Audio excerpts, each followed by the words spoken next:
নমস্কাৰ এই মুহূৰ্তত আমাৰ হাতত আহি পৰিছে কেইবাটাও বিগ ব্ৰেকিং নিউজ আমি ৰাজ্যৰ লগতে দেশৰ বিভিন্ন খবৰসমূহ আপোনালোকলৈ আগবঢ়ালো দিবলৈছো এই মুহূৰ্তৰ এটা বিগ ব্ৰেকিং নিউজ অসমীয়া ভাষা আছিল আছে আৰু থাকিব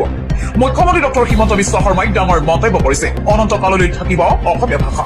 লোকপিয়লৰ কথা কৈ অসমীয়া মানুহক ব্লেকমেইলিং কৰি লাভ নাই দৰকাৰ হলে ভাৰত চৰকাৰে সংবিধান সংশোধন কৰিব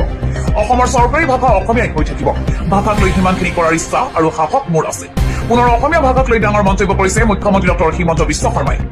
দিবলৈছো এই মুহূৰ্তৰ আন এটা বিগ ব্ৰেকিং নিউজ সদনত চিএম অধ্যক্ষৰ বক্তব্যত হস্তক্ষেপ কৰিব নোৱাৰিব বক্তব্যৰ সময়ত কোনো বিধায়কে কৰিব নোৱাৰিব হস্তক্ষেপ ভাষণৰ অন্তত হে উত্থাপন কৰিব পাৰিব প্ৰশ্ন অধ্যক্ষ তথা মুখ্যমন্ত্ৰীৰ ভাষণৰ মাজত হস্তক্ষেপ কৰিলেই গ্ৰহণ কৰা হ'ব কঠোৰ ব্যৱস্থা সৰ্বদলীয় বৈঠকত গ্ৰহণ কৰা হ'ল এই সিদ্ধান্ত বিধানসভাৰ অধ্যক্ষ ৰঞ্জিত কুমাৰ দাসে এইদৰে ডাঙৰ ঘোষণা কৰিলে দিবলৈছো এই মুহূৰ্তৰ আন এটা বিগ ব্ৰেকিং নিউজ মহাবিবাদত তামিলনাডুৰ বিজয় থালাপতিৰ চৰকাৰ বিজেপিকে ধৰি তিনি শক্তিশালী দল একত্ৰিত হৈছে টিভিকেৰ বিৰুদ্ধে বিজয় থালাপতিৰ চৰকাৰৰ বিৰুদ্ধে বিধায়ক কিনা বেচাৰ গুৰুতৰ অভিযোগ উত্থাপিত হৈছে চৰকাৰী ক্ষমতাৰ অপব্যৱহাৰো অভিযোগ উত্থাপন বিজয় থালাপতিৰ বিৰুদ্ধে ৰাজ্যপালৰ সন্মুখত অভিযোগ দাখিল বিজেপি AIADMK আৰু DMKৰ তিনি দলৰ নেতা এতিয়া একত্ৰিত হৈছে বিজয় থালাপতিৰ চৰকাৰ খহাবলৈ হৰ্চ ট্ৰেডিং চৰকাৰী ক্ষমতা প্ৰয়োগ কৰি বিজয়ে চৰকাৰী চলোৱাৰ অভিযোগ উত্থাপন কৰিছে বিগত সপ্তাহত বিজয়ৰ বিৰুদ্ধে FIR দাখিলৰো দাবী উত্থাপন হৈছিল সংবিধানৰ 167 নম্বৰ অনুচ্ছেদৰ অপব্যৱহাৰৰ অভিযোগ বিজয় থালাপতিৰ বিৰুদ্ধে কেবিনেটৰ মিটিঙত চৰকাৰৰ বাহিৰৰ লোকক বিজয়ে স্থান দিয়াৰো অভিযোগ উত্থাপন কৰিছে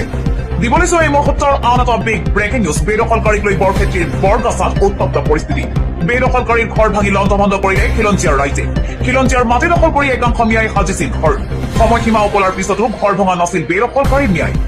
ঘৰ ভাঙিবলৈ মিয়াক 15 দিনৰ সময়সীমা বান্ধি দিছিল ৰাইজে একাংশ দালালে মিয়াক গতাই দিছিল খিলঞ্জীয়াৰ ভূমি জানজুৰি দখল কৰি ঘৰ সাজিছিল অবৈধ মিয়াই সেয়েহে প্ৰশাসনলৈ বাদ নাচাই মিয়াক উচ্ছেদ কৰিলে খিলঞ্জীয়াৰ ৰাইজে তাৰ পিছতে উত্তপ্ত পৰিস্থিতিৰ সৃষ্টি হয় দিবলৈছো আন এটা বিগ ব্ৰেকিং নিউজ ৰাজ্যৰ লাখ লাখ মহিলাৰ বাবে ডাঙৰ খবৰ যিসকল মহিলাই অৰুণোদয় আঁচনিৰ অধীনত আছে সেই মহিলাসকললৈ ডাঙৰ খবৰ কিয়নো মাজত মাত্ৰ 2 দিন বাকী অন্যথা আপুনি বঞ্চিত হ'ব অৰুণোদয় 3.0 পৰা কিন্তু কি এই জৰুৰী কাম অৰুণোদয় ধন লাভ কৰিবলৈ বেংক একাউণ্টৰ লগত আধাৰ সংযোগ বাধ্যতামূলক অৰুণোদয় ধন বিতৰণত আধাৰ ভিত্তিক ব্যৱস্থা বাধ্যতামূলক কৰিছে চৰকাৰে বহু অভিজ্ঞ বেংক একাউণ্টৰ সৈতে এতিয়াও সংযোগ হোৱা নাই আধাৰ সংযোগ নকৰিলে ভৱিষ্যতে অৰুণোদয় ধন লাভৰ পৰা বঞ্চিত হ'ব পাৰে সংযোগ প্ৰক্ৰিয়াত সমস্যা হলে পৌৰসভা বা BDO কাৰ্যালয়ত যোগাযোগৰ সুবিধা কৰি দিয়া হৈছে চৰকাৰৰ তৰফৰ পৰা গতিকে অৰুণোদয় আঁচনিৰ ধন নিৰবিচ্ছিন্নভাৱে পাবলৈ নিৰ্ধাৰিত সময়ত প্ৰক্ৰিয়া শেষ কৰাৰ আহ্বান জনাইছে চৰকাৰে গতিকে সময় থাকোঁতেই আপুনি এই জৰুৰী কাম কৰি লওক দিবলৈছো এই মুহূৰ্তৰ আন এটা বিগ ব্ৰেকিং নিউজ গৌৰৱ গগৈয়ে হৈ থাকিব প্ৰদেশ কংগ্ৰেছৰ সভাপতি গৌৰৱ গগৈৰ নেতৃত্বতেই কংগ্ৰেছ আগুৱাই যাব কংগ্ৰেছৰ ভিতৰ চৰত নাই কোনো সংঘাত একাংশই অপপ্ৰচাৰ চলাই আছে কংগ্ৰেছৰ ভিতৰ চৰত চলি থকা সংঘাতৰ কথা অস্বীকাৰ কংগ্ৰেছ বিধায়কৰ কংগ্ৰেছ নেতা তথা বিধায়কৰ মন্তব্য গৌৰৱ গগৈৰ নেতৃত্বতে কাম কৰি গৈছো আৰু আগলৈও কাম কৰি যাম একেখন টেবুলত সকলো একেলগে বহি আছে বুলি মন্তব্য কৰিছে কংগ্ৰেছ বিধায়কসকলে দিবলৈছো আন এটা বিগ ব্ৰেকিং নিউজ আপুনি চৰকাৰী পকীঘৰ লাভ কৰা নাই নেকি তেন্তে চিন্তা কৰাৰ কোনো প্ৰয়োজন নাই নতুনকৈ লাখ লাখ লোকে লাভ কৰিব PMAY ঘৰ আহি গ'ল PMAY 2.0 ৰাজ্যৰ প্ৰতিটো দৰিদ্ৰ পৰিয়ালে লাভ কৰিব চৰকাৰী পকীঘৰ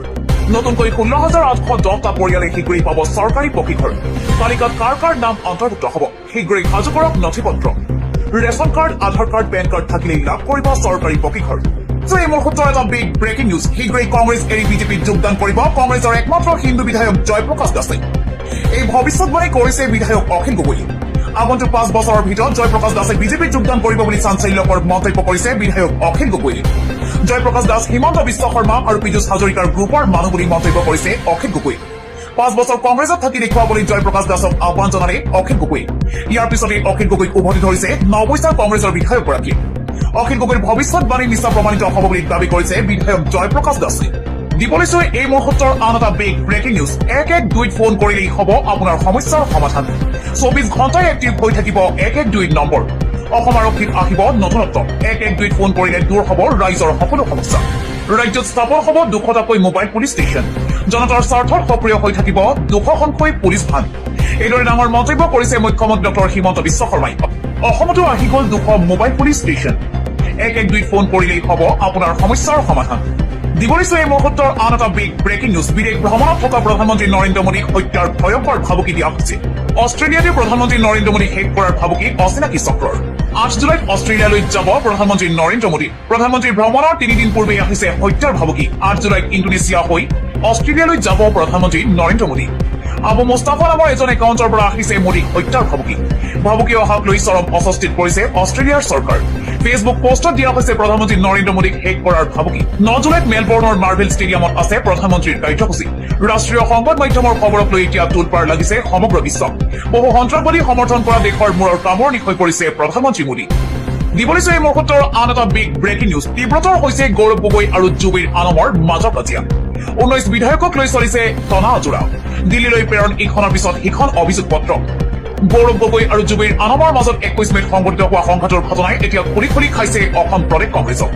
এই ঘটনাক কেন্দ্ৰ কৰি এতিয়া চলিছে দিল্লীৰ ওচৰত শক্তি প্ৰদৰ্শন আৰু নেতৃত্ব সাল সলনিৰ প্ৰতিযোগিতা। গৌৰৱ গগৈৰ বিৰুদ্ধে সাজু কৰা 35 পৃষ্ঠাজোৰা অভিযোগনামাৰ খবৰ চৰ্চাত থাকোঁতেই এইবাৰ আহিছে দিল্লীলৈ প্ৰেৰণ কৰা আন এখন বিস্ফোৰক পত্ৰৰ খবৰ।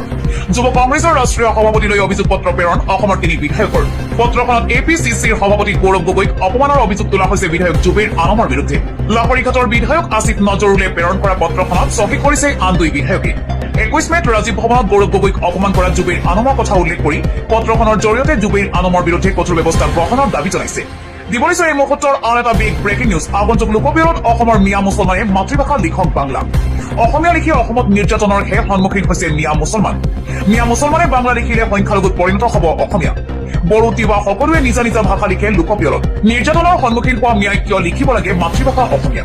অসমীয়া লিখাৰ পিছতো মাৰ গালি খাবলগীয়া হৈছে মুছলমানে। মিয়াই অসমীয়া নিলিখিলেই সংখ্যালঘু হৈ নিজে অনুশোচনাত ভুগিব অসমীয়া। অসমীয়া লিখি লাট খোৱাতকৈ বাংলা লিখি লাট খোৱাই ভাল। ব্ৰহ্মপুত্ৰৰ মিয়া মুছলমানক লোকপিয়লত বাংলা লিখাৰ আহ্বান। আসাম ভূমিপুত্ৰ গণমঞ্চৰ সাধাৰণ সম্পাদক মহাবুৰ ৰহমান চৌধুৰীয়ে সংবাদমেলত এই বিস্ফোৰক মন্তব্য কৰিছে।